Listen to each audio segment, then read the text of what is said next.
We talk a lot about what it means to be Black in America right now, but how do we define it? There's no doubt that America's whole relationship with race is complicated.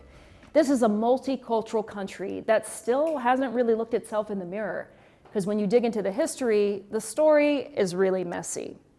This year, America marks its 250th birthday. We've been taught a version of the American Revolution with powdered wigs and Liberty Bells.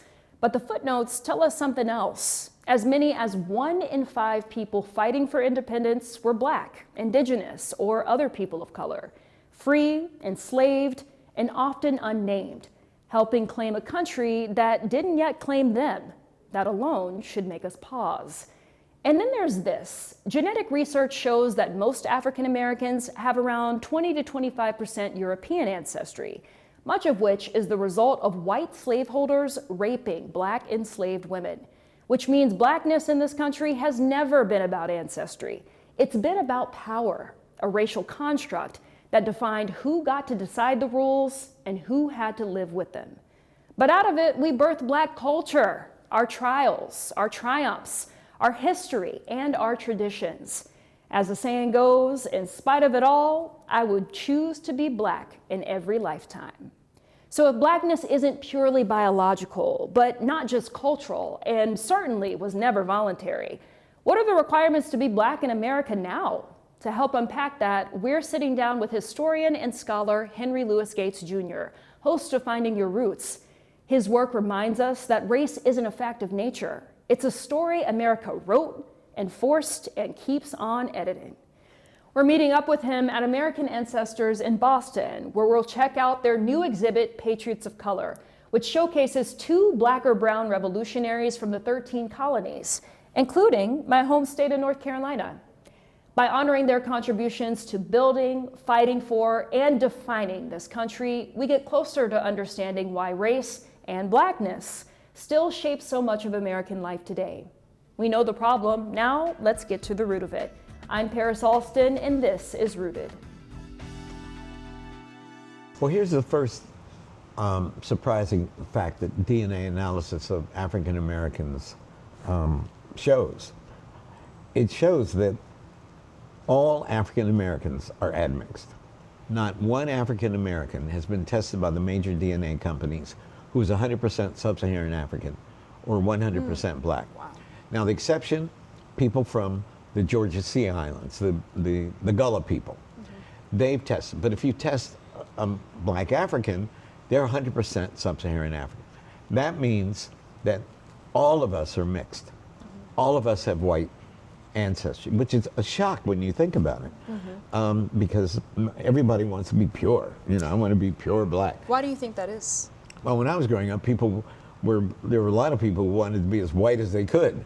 But after the Black Power era, I remember light-complected Black people with straight hair were given a lot of flack for having so much white ancestry.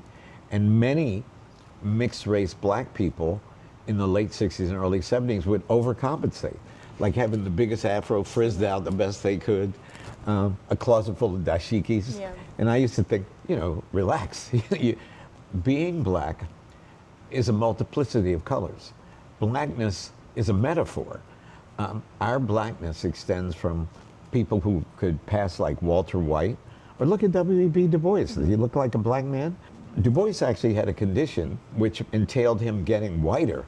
He looked, if you look at his class picture from Harvard and look at his pictures in the last years of his life, his skin got progressively lighter. So it's a very interesting case. We've seen it. I mean, hello, Michael Jackson, right? No, but Michael Jackson, I think he had a little help in the whitening process. I never bought that story about it was a medical condition.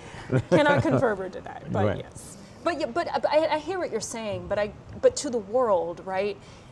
The world is not looking at us and saying, oh, that person is mixed and has all of this ancestry. We know since the one drop rule, it hasn't mattered if you had a white ancestor. If you were Black at any point, that's how you've been treated in this country. That's right.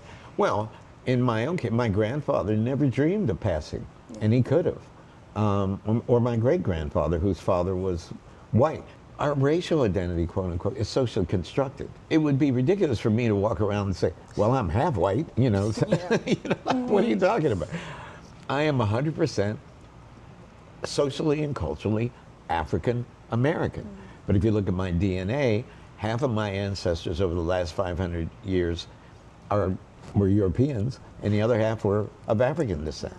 So what does that say about me? Yeah, and what you're saying, I think, opens up this question too of how Blackness is defined in America now, because we have Black immigrants, right? Black African immigrants or Caribbean immigrants, whatever it may be, who are kind of defining as Black for the first time, and when they come to the U.S., because it's not necessarily the same in the context of where they are from. No, if you're from Nigeria, you're a Yoruba, Right. or you're an Igbo, or you're a Hausa. Exactly. Everybody's Black. The default is Black. Exactly, but then also considering what you're saying about this mixed ancestry, it makes me wonder if, in so many ways, maybe we need new terms, maybe we need new ways to identify. I think that's a good point. But, you know, one of the sad things, and you mentioned Michael Jackson. I mean, look, Michael Jackson was a beautiful little color boy. And look what he did to himself, to his nose, to his skin, to his hair. I actually thought, I was 16 when Stokely Carmichael did his Black Power speech in June of 1966 in Mississippi. And I grew an afro. I think I was the first Black kid in my high school who had an afro. And it drove my uncles crazy, my mother's brothers. I can't use on public television the words that they used to describe my afro. But they thought it was ugly. I thought that the shame that African Americans, many African Americans, traditionally have felt about their facial features or the texture of their hair or their color, I thought that would be a thing of the past by now. But we're still color struck. 100%. We're still color struck. But I think trying to find ways to overcome with celebration, right? Celebrating 4C kinky hair, celebrating really beautiful rich mocha skin. Yes, some of us. Some of us, it's true. Some of it. It's still complicated. There's still a lot of hair straightening. There's still a lot of skin bleaching. But my wife and I have a condo in Miami. And I was telling somebody, and we just came back from spring break, all these white women got the thickest lips in the world, which they pay for. Yeah. And when we were growing up, thick lips were bad. We wanted aquiline features, thin lips. Those were the aesthetic values. So we were poisoned by stereotypes about Black people. We were poisoned by advertising that celebrated ideals of beauty that were white, Aryan, or Caucasian. And we learned to hate ourselves. And now things are happening in the reverse, as you mentioned, with the lips and the BBLs. Yeah, that's all right. that I sort mean, of there were thing. more big behinds and thick lips and on the beach in Miami, and nobody was Black. You know, we're like, whoa, what is happening here? This is like Black Power. Stokely got his revenge. In a way, I'm sure he did not imagine. Every week on Find Your Roots, we show that race is a social construction. That it's your ancestry, your lineage that we should be talking about, not these 4 or 5 races that were invented in the 18th century, in the Enlightenment, which were totalizing categories that made absolutely no scientific sense. European, African, Asian, Native American, and Indian, from the subcontinent. Yes. So, Asian, subcontinent Indian, European, Sub-Saharan African, and Native American. These aren't real scientific categories. Because the variety of human species is one of the marvels of God's universe. And DNA, rather than reinforce those categories, deconstructs those categories. I think in one of the commercial DNA companies that we use, there's 60 categories or more of genetic, geographic heritage that you can discover. So it's not just European, but it's Ireland, North Ireland, Southern Ireland, Wales, Scottish, English, And it goes on. In my DNA, I'm 30% of my sub-Saharan African DNA, 30% is Igbo. Knock me out.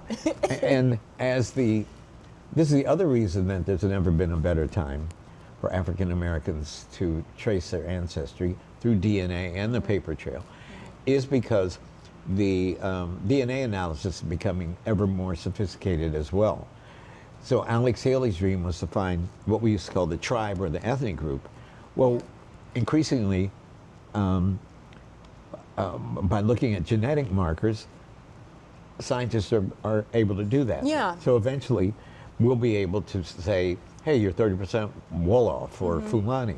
That's really exciting. And they can do it with certain tribal identities already. And it's a big deal for Black Americans because for so long, right, we thought there's been this thinking that you just can't. Right. You can't even get past the wall of 1870, right, which is the year in which Black people started to be recorded on the census. Right, all Black people. All Black people, Right. correct. But now we're seeing more possibility there. But even so, you know, we live in the U.S., we're living at a time where all that history is being challenged, erased, rewritten.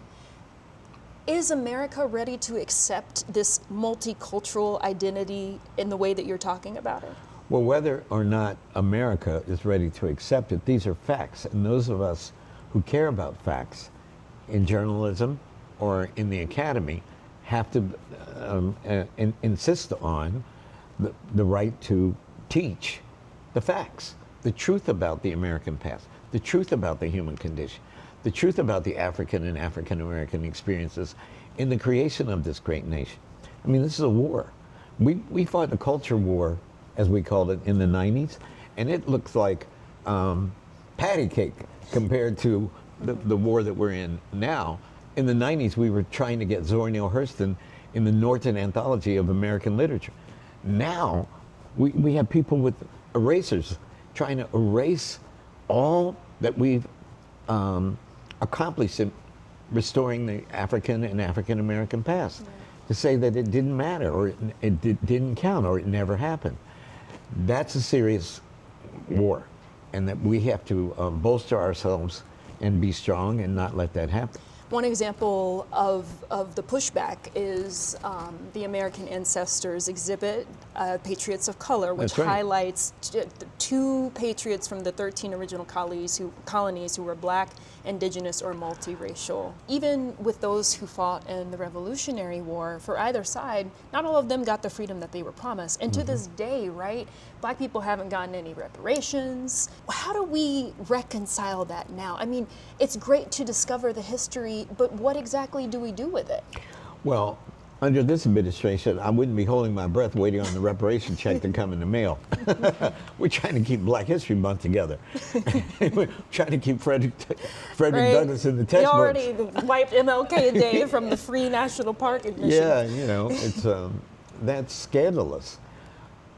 That, I think, is one of the most shocking things that this administration has done. I didn't see that coming, and maybe I should, but I didn't see that coming, maybe I should have. But we are all joined together. If anyone tried to wipe out Black History Month, there would be a rebellion of African Americans. I mean, that's our line in the sand, among other things. I think that, excuse me, I think it's incumbent upon journalists and academics to protect the right of a teacher to teach the truth about the American past, and not some fantasy of American history that doesn't involve its sordid past in the depths of slavery and the relationship of slavery to the wealth that this nation accrued and the sacrifices. Slavery, as Orlando Patterson put it, was a form of death too. It was social death. Yes. Just imagine waking up, looking at a beautiful child and thinking, you have no hope. You are going to be sold. And if you have a female child, she can be sexually violated by her owner at any point. And that's the genesis of the lost ancestry. All of our stories that were ripped apart, you know, our families that were ripped apart and our stories that were lost. It's the genesis of that European DNA in our admixture. Overwhelming. And some people, of course, fell in love and had interracial relationships. Morgan Freeman's, I'll give you an example. Morgan Freeman's great-great-grandparents were a white overseer and an enslaved woman on a plantation. So immediately you think she must have been raped, right? She must have been violated. Guess what? When the Civil War was over, they had a common law marriage in Mississippi where it was illegal. They had several children together, and I showed Morgan their tombstones right next to each other. They were buried next to each other. Go figure, right? So there was an enormous amount of sexual violation. Most of our white ancestry came from rape in slavery. There's no question about that. But we can't say all of it did. Some people had willing interracial sexual relations and tried to make a life out of that as best they could. It was enormously complex. And in my case, on my mother's side, my 8th or 9th great grandmother's some white woman, an English woman who was an indentured servant, who's sleeping with a black enslaved man. What was that relationship about? Was she raped? I mean, I doubt it. Yeah. And so what more do you look forward to discovering about your own family history? Oh, about my own family history? Well, I can now that my long-lost white great-great-grandfather of Irish descent has been found, and I know his name, and I know the name of his father, and I think his father. So my family tree just grew. I want to find out more about my European side and more about my sub-Saharan side, particularly my African ethnic identities. And as the science matures and continues to develop, I'll know, all of us came from different ethnic groups. There wasn't just one ethnic group in our family trees. So Alex Haley was looking for his mother's line. And for almost all of us, not for me, because mine goes back to an English woman, but for most of us, our mitochondrial DNA, our maternal ancestry will go straight to sub-Saharan Africa, not to the Sudan, not to Ethiopia, not to South Africa, but to the countries that today run from Senegal down to Angola. Almost all of the 388,000 Africans who came directly from the continent to North America came from ethnic groups within what those countries are called today. That's where we came from. So don't look for your Zulu ancestor. Don't look for be descended from the pharaohs like I was for a minute with my Nubian. I was cool too. Nubian prince. Yes, got my name on it. Yes, and I mean, so much of it is just kind of letting the ancestors find you. That's right. Just like your great great grandmother did. Well, and there's a huge database which will be housed at Harvard as of next year, called the Transatlantic Slave Trade Database, and scholars have looked at 36,000 voyages of slave ships to the New World. So we can count the number of Africans. We don't have to guess who crossed the Atlantic. 10.5 million were put on the ships, 15% die in the Middle Passage, 10.7 million arrive in the New World, and of that 10.7 million, only 388,000 came to North America. Wow. When I tell audiences that, they can't believe it. Yeah. I'll have them turn the lights on the auditorium. Okay, this side, how many came? 5 million, 6 million. 5 million went to Brazil. Almost 1 million went to Cuba. 1 million went to Jamaica. 770,000 went to Haiti. The richest colony in the world was Saint-Domingue, which on January 1st, 1804 became Haiti. And starting with Thomas Jefferson, successive American governments did all they could to undermine its economic status because they didn't want a self-sufficient republic run by black people. And we see those ripple effects through what's happening in Cuba today, in Venezuela, in Panama, or has happened over the past several decades. Yeah, I mean, and Latin America was in denial about how black it was. And Brazil, the government in 1881 inaugurated a program called branqueamento, which means whitening. And they imported Europeans to whiten the country. And other Latin American countries did as well. So the Negrophobia, as it were, It was not only an American thing, it was pan-American. Yeah. But let's be real. In the U.S., most African Americans aren't trying to claim their whiteness. If anything, we're more curious if we have indigenous ancestry. That's been true for me based on family stories I've heard my whole life, even if they weren't confirmed. The average African American has 0.8% Native American ancestry. You calling me average? I'm calling you average. You know, the brothers of the street say, DNA don't lie, you know. Okay, point taken. But I promise y'all, I'm not trying to make this some kind of Elizabeth Warren moment. So as we mentioned, American Ancestors has this cool new exhibit that honors Black, Indigenous, and multiracial revolutionaries. It's part of their 10 Million Names project, which aims to restore the names and stories of enslaved African Americans to history. Ginevra Morse, Chief of Learning and Interpretation, is one of the people who helped put the exhibit together. We wanted to shed light on stories that are often overlooked or not told.